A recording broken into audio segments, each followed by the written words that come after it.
Hi friends, ఇది spoken English class. మీకు ఈరోజు మనం ఇంతవరకు 8 వీడియోస్ చేసాము పర్సన్స్ పైన. ఇది పర్సన్స్ పైన 9వ వీడియో.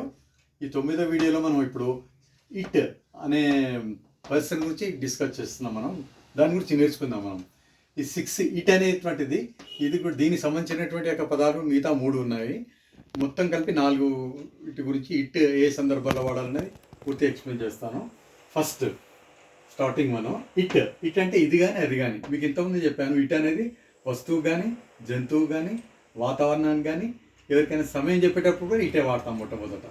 అయితే ఇప్పుడు ఈ ఉదాహరణలో మనకు ఇట్ ఈజ్ ఎ పెన్, ఇది ఒక pen. It is a watch, ఇది ఒక వాచ్. అలాగే it is a cell phone, ఇది ఒక సెల్ ఫోన్.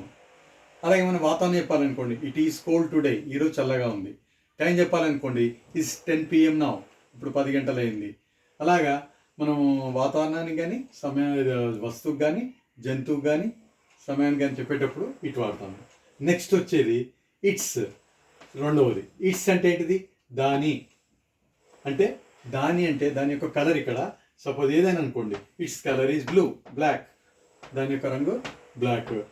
ఓకే. నెక్స్ట్ వచ్చేసి థర్డ్ వన్, ఇట్ అంటే దానికి లేదా దానిని అనే సందర్భంలో వాడతాము. ఎలాగంటే I take it to college, నేను దాన్ని కాలేజీకి తీసుకెళ్తాను. దేన్ని ఇక్కడ మనం పైన వాడాము, ఇది పెన్ గురించి.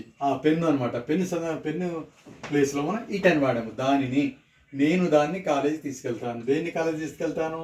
నేను పెన్నును కాలేజీ తీసుకెళ్తానని మీనింగ్ అనమాట. ఇక్కడ ఇట్ అంటే దానిని అనే మీనింగ్ వస్తుంది. I take it to office. Cell phone ఉందనుకోండి, I take it to shop, నేను దాన్ని షాప్కి తీసుకెళ్తాను. లేదా I take cell phone to shop, cell phone ప్లేస్లో ఇటు కూడా వాడచ్చు, ఎందుకంటే వస్తువు కాబట్టి. అలాగే నాలుగోది వచ్చేసి చివరిది ఇట్ సెల్ఫ్. ఇట్ సెల్ఫ్ అంటే అదే లేదా దానంతకదే.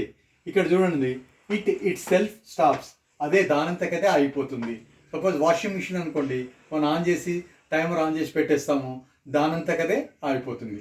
అందుకని ఇట్ సెల్ఫ్ అంటాము. అందుకే వాక్యాన్ని ఎలా చెప్పాలంటే, itself stops, otherwise washing machine itself stops, దానంతకదే అయిపోతుంది. ఇట్ సెల్ఫ్ కమ్స్, దానంతకదే ఇక్కడికి వస్తుంది. అలాంటి సందర్భాల్లో మనం ఇట్ సెల్ఫ్ అని వాడతాము. మళ్ళీ ఒకసారి మీకు బ్రీఫ్గా చెప్తాను 4 గురించి. ఇట్ గురించి, ఇట్ అంటే మీనింగ్ మామూలుగా తెలుగు మీనింగ్ ఇది లేదా అది అనే సందర్భంలో వాడతాం. ఇట్స్ అంటే దాని లేదా దాని యొక్క. ఇట్ దానికి లేదా దానిని, 2 మీనింగ్స్ వస్తాయి. తర్వాత ఇట్ సెల్ఫ్ అంటే అదే, దానంతకదే సందర్భంలో కూడా వాడతాము. మీకు ఈ వీడియో అర్థమైంది అనుకుంటాను. ఇది మొత్తం 9 వీడియోస్ అయిపోయాయి. మిగతా 8 వీడియోస్ కూడా మీరు పర్ఫెక్ట్గా ప్రాక్టీస్ చేశారనుకుంటాను నేను. ఈ 9th వీడియోస్తో మీకు అంతా విపులంగా మొత్తం చెప్పేశాను. మీకు ఏ డౌట్స్ లేకుండా ఇటు గురించి మళ్ళీ ఒకసారి చదవండి. మీకు ఒకవేళ డౌట్స్ ఉంటే కామెంట్ బాక్స్లో పెట్టండి. మీరు ఈ వీడియో మీకు నచ్చినట్టయితే లైక్ చేయండి, సబ్స్క్రైబ్ చేయండి. Thank you.